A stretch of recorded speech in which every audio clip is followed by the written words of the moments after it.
श्रीमते रामानुजाय नमः।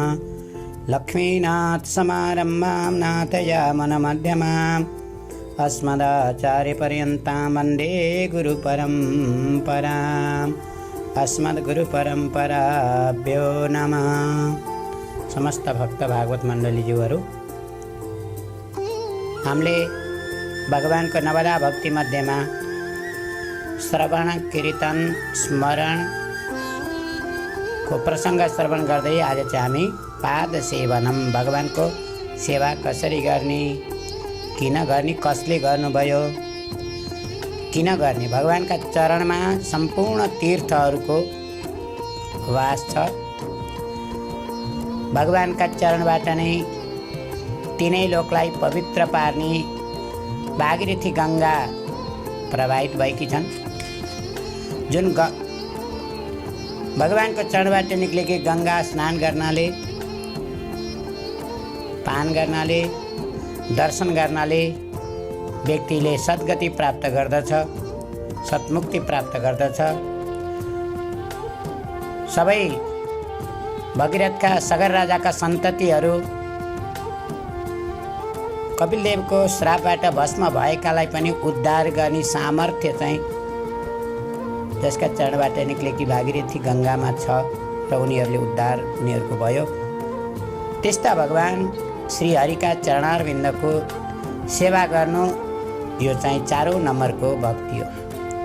भगवानका चरणमा विभिन्न चिन्तन छन्, जसको अलिकति पनि कृपा कटाक्ष प्राप्त गरे भने एउटा सामान्य झार जस्तो जड वस्तुले पनि आज बृहस्पतिले प्राप्त गर्ने सम्मान प्राप्त गर्दछन्। जसका चरणको अनुराग ब्रह्मादि देवताले पनि प्राप्त गर्दछन्। त्यस्तै लक्ष्मीले निरन्तर भगवानका चरणारविन्दको सेवा गरेको हामीले दर्शन पाउँछौँ।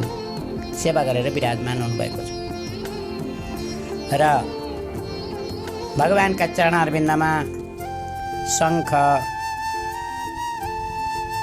चक्र, गदा, पद्म, कल्पवृक्षहरू, ध्वजाहरू, कमलहरू, अङ्कुशहरू इत्यादि गरिएका जौहरू, तिलहरू, सुमेरु पर्वतहरू, माछाहरू, बडा विचित्र विचित्रका चिन्हहरू छन् भगवानका चरणारविन्दमा। जुन चरणारविन्दको सेवा गर्नेको सबै प्रकारको विघ्नलाई नष्ट गरेर सबै प्रकारको मङ्गल प्रदान गर्ने त्यो सामर्थ्य भगवानका चरणारविन्दमा छन्। त्यही भएर हामीले कहिल्यै पनि भगवानका चरणारविन्दको प्रणाम गर्दछौँ। ब्रह्मादि देवताहरूले पनि सत्यव्रतम सत्यपरम त्रिसत्यम सत्यस्य योनिम निहितं च सत्ये सत्यस्य सत्य सत्यमृत सत्यनेत्रम सत्यात्मकम ताम शरणम प्रपन्ना। हे प्रभु, हजुरको हामी शरणमा पर्दछौँ भन्दै ब्रह्मादि रुद्रादि इन्द्रादि देवताले पनि भगवानको चरणारविन्दको नै स्मरण गर्नुभएको छ। जसका चरणारविन्दको लक्ष्मी आमाले सेवा गरिरहनु भएको छ, जसका चरणारविन्दको सबै भक्तहरूले उपासना गर्नुभएको छ, जसका चरणारविन्दको ब्रह्मादि देवताहरूले पनि उपासना गर्नुभएको छ। त्यस कारणले त्यस्ता भगवानका चरणारविन्दको हामीहरूले सेवा गर्नुपर्छ। यो चाहिँ उहाँले हामीलाई देखाइबक्सेको छ। चरणको सेवा भनेको चरणबाट लिएर मुकुट पर्यन्तको सेवा। जस्तै प्रकारले वृक्षका जरामा पानी हालियो भने पातमा नै पुग्दछ, फलमा नै पुग्दछ, बोक्रामा नै पुग्दछ, फुलमा नै पुग्दछ, फलमा नै पुग्दछ। त्यो सबै वृक्ष हराभरा बन्दछ। त्यस्तै प्रकारले भगवानका चरणारविन्दमा त सबै तीर्थ छन्। भगवानका चरणारविन्दमा नै सबै देवी देवताहरू, विश्व ब्रह्माण्ड छ। भगवानका यिनै चरणले नै आज तीनै लोकलाई नापी बक्सियो। जुन चरणलाई स्वयं ब्रह्माजीले चाहिँ पूजन गरी बक्सियो, चरण प्रक्षालन गरी बक्सियो र जसका चरणारविन्दलाई पूजन गरेर ब्रह्माजीले ब्रह्मपदलाई प्राप्त गर्नुभयो, रुद्रले रुद्र पदलाई प्राप्त गर्नुभयो। इन्द्रले इन्द्रपदलाई प्राप्त गर्नुभयो, सूर्य आदि देवताहरूले आफ्ना आफ्ना पदलाई प्राप्त गरे भने त्यस्ता भगवान् गोविन्दको चरणारविन्दको सेवा गर्नाले हामीले अलौकिक और पारलौकिक सर्वस्व वस्तु प्राप्त हुन्छ। भगवानका चरणारविन्द भनेको कामधेनु हुन्। भगवानका चरणारविन्द भनेका सबै प्रकारको तापलाई नष्ट गरेर सबै प्रकारको पापलाई चाहिँ नष्ट गरे। किन वज्र किन छन् त्यो भगवानका चरणारविन्दमा भन्दा हाम्रा पाप रूपी ठुला ठुला 84 लाखका पाप रूपी पर्वतलाई नष्ट गर्नको लागि भगवानका चरणारविन्दमा वज्र छन्। शङ्ख चक्र गदा पद्म कल्पवृक्षहरू भक्तहरूको कल्पना अनुसारको फल प्रदान गर्ने कल्पवृक्षहरू यी सबै भगवानका चरणारविन्दमा छन्। अत्यन्त पवित्रमा पनि पवित्र बनाउने भागीरथी गङ्गा जसका चरणारविन्दबाट निक्लिन् ती चरण कस्ता होलान्, ती चरण कस्ता होलान्। त्यस कारणले यी चरणको पूजन हुन्छ। कहीँ पनि हामीले अर्चना गर्दा पनि भगवानको चरणमा गर्दछौँ। चरणको ठुलो महिमा हुन्छ।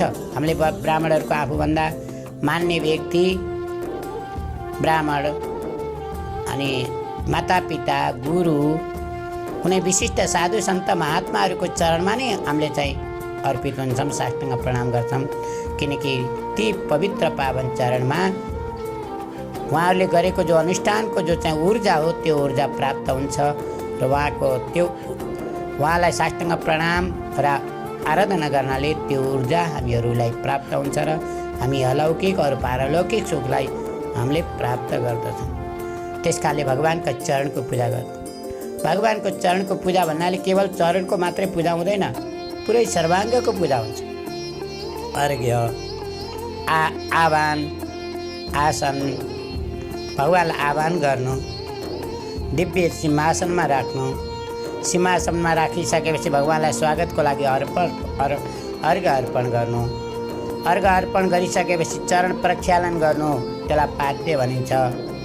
अनि त्यसपछि गएर आचमन गराउनु, भगवानलाई कुल्ला गराउनु, त्यसलाई आचमन भनिन्छ। भगवानलाई स्नान गराउनु, स्नान भयो, शुद्धोदक स्नान भयो। मनको भावना सबैभन्दा पवित्र हो। त्यस कारणले भगवानलाई गाईको दुध, गाईको दही, गाईको घिउ, मधु और चिनी यी 5 चिजद्वारा स्नान गराइन्छ। भगवानलाई स्नान गराइन्छ। जब तक भगवानसँग त्यो सम्बन्धित हुँदैन गाईको दुध नै रहन्छ, दही नै रहन्छ, घिउ नै रहन्छ, मधु नै हुन्छ, चिनी नै हुन्छ।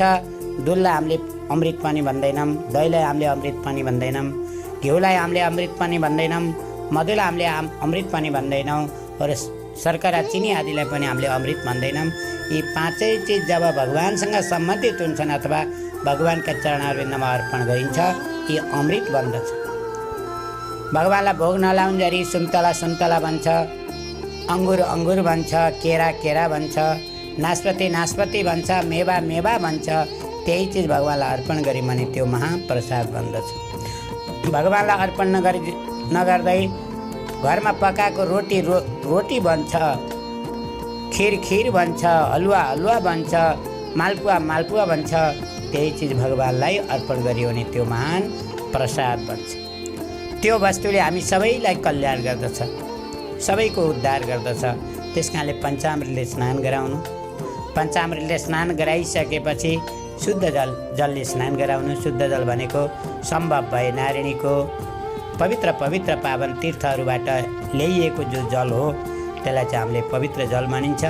र त्यो भएन भने झरना आदि धारा आदि जहाँबाट पनि जल अत्यन्त पवित्र अमृत भनेर जललाई अमृत भनेर प्रतिपादन गरिएको छ, वर्णन गरिएको छ। यसरी भगवानलाई स्नान गराइसकेपछि पुछ्नु। कतिपय ठाउँमा हामीले देख्दछौँ भगवानलाई स्नान गराएर अनि त्यही चिसा थालीमा भगवानलाई त्यत्तिकै राखिरहेको पनि देख्दछौँ। हामीलाई राम्रो गद्दा चाहिन्छ, तातो कपडा चाहिन्छ, ठन्डीमा चाहिँ तातो चाहिन्छ, गर्मीमा शीतल चाहिन्छ भने भगवानलाई पनि पक्कै पनि स्नान गराउँदा जाडो भयो होला। उहाँको शरीर राम्रोसँग उहाँलाई पुछेर अनि राम्रो कोमल वस्त्र माथिको आसन राखेर, सिंहासनमाथि वस्त्र राखेर अनि भगवानलाई त्यहाँ राखेर त्यसपछि ऊर्ध्वपुण्ड तिलक लगाइदिएर अनि मालाहरू लगाइदिएर गरगहना भूषणहरूले भूषित गरेर अन्त्यमा गएर धूप दीप नैवेद्य आरती अर्चना इत्यादि षोडशोपचारले भगवानको जो पूजा गरिन्छ त्यसलाई चाहिँ पाद सेवन, केवल चाहिँ चरण मात्रै मर्दन गर्नु, पाद सेवन नभएर भगवानको आह्वानबाट लिएर अन्तिमसम्म सबै जो चाहिँ षोडशोपचार, पञ्चोपचार, षोडशोपचार, राजोपचार भगवानको आफ्नो शक्ति अनुसार कसरी भगवानको सेवा गर्न सकिन्छ त्यसरी जो सेवा हो त्यसलाई चाहिँ पाद सेवन भनेर बताइएको छ। यो चरणको सेवा सबैभन्दा ठुलो महत्त्व, यिनै चरणको कारणले गर्दा, चरणको स्पर्शले गर्दा अहल्या पत्थर बनेकी थिइन्। त्यो पत्थरबाट दिव्य देवी बनेर भगवानका धामलाई प्राप्त गरिन्। यिनै चरणको सम्बन्धको कारणले गर्दा आज ब्रह्म पिशाच पनि आफ्नो गतिलाई प्राप्त गरेका प्रसङ्गहरू छन्। यिनै चरणको आश्रितबाट नै यो संसारका चेतनहरूले भगवानलाई प्राप्त गरेका प्रसङ्गहरू पाउँछौँ। हामीले भगवानका चरणारविन्दको सेवा बिना हाम्रो जीवन निरर्थक बन्दछ। यही कुरा सक्रिन मन कृष्ण पदारविन्द एकपटक पनि भगवान श्री हरिका चरणारविन्दमा यो मन जसले लगाएर उहाँको वात्सल्य, सौशील्य, सौहार्द, साम्य, कारुण्य आदि गरेका अनन्त गुणलाई सम्झँदै जसले भगवानका चरणारविन्दको सेवा गर्दछ भने नते यमम, तिनले चाहिँ यमराजको सपनामा पनि दर्शन गर्नु पर्दैन। हामीहरूलाई जीवनभरि सबैभन्दा ठुलो डर के छ भन्दा हामीले भोलि गएर मरिसकेपछि यमलोकमा जानुपर्ने हो कि यमराजका दूतहरूले हामीलाई कुट्ने हुन् कि लतार्ने हुन् कि बैतरणी आदिमा पर्नुपर्ने हो कि ताता तेलका कराईमा चोभिन पर्ने हो कि बडा यातनाको हामी सबै डराइरहेका छौँ। प्रायशः पापकारित्वात् मृत्यु उद्विजते जनः कृत्या प्रतीक्षन्ते मृत्युम प्रियमिवा तिथिम भनेर यसरी बताइएको छ। मान्छेहरू मर्न किन डराउँछन् भन्दाखेरि पाप गरेका व्यक्ति नै मर्न डराउँछन्। पाप भनेको भगवानलाई प्रसन्न पार्नु धर्म हो। भगवानको विमुख भएर भगवानले जुन कर्मको लागि यो मानव जीवन प्रदान गरिबक्सेको हो त्यो कर्म नगरेर भगवत विमुख भएर जिउराले भगवानको मन्त्र नजप्ने, कानले भगवानका पावन मन्त्र पनि नसुन्ने, शिरले भगवानलाई साष्टाङ्ग पनि नगर्ने, अनि हातले भगवानको सेवा पनि नगर्ने, चरणले तीर्थ आदिको पनि यात्रा नगर्ने, चित्तले भगवानको चिन्तन पनि नगर्ने इत्यादि जो कर्म हो त्यो चाहिँ शास्त्र विरुद्ध कर्महरू हुन् अथवा नरकगामी कर्महरू हुन्। त्यस कारणले चाहिँ एक पटक पनि भगवान श्री हरिका चरणारविन्दको आश्रित बनेर उहाँको चरणको सेवा जसले गर्दछ भने नते यमम, तिनले यमराजलाई देख्नु पर्दैन र यमराजलाई मात्रै नदेखेर यमराजका जो चाहिँ हातमा हतियार समातेका, पासहरू समातेका, अङ्कुशहरू समातेका, पापीलाई दण्ड दिने हरेक प्रकारका दण्डहरू समातेका त्यस्ता चाहिँ यमराजका दूतहरूको दर्शन गर्नु पर्दैन। विपनामा त दर्शन गर्नु पर्दैन, सपनेपि पश्यन्ति, तिनले सपनामा पनि देख्नु पर्दैन। भगवान हरिको चरणारविन्दको सेवा गर्ने, पाउको सेवा गर्ने अथवा उहाँको उपासना गर्ने व्यक्ति सबैभन्दा ठुलो प्रायश्चित्त भनेको नै भगवान श्री हरिको सेवा गर्नु, उपासना गर्नु, पूजन गर्नु।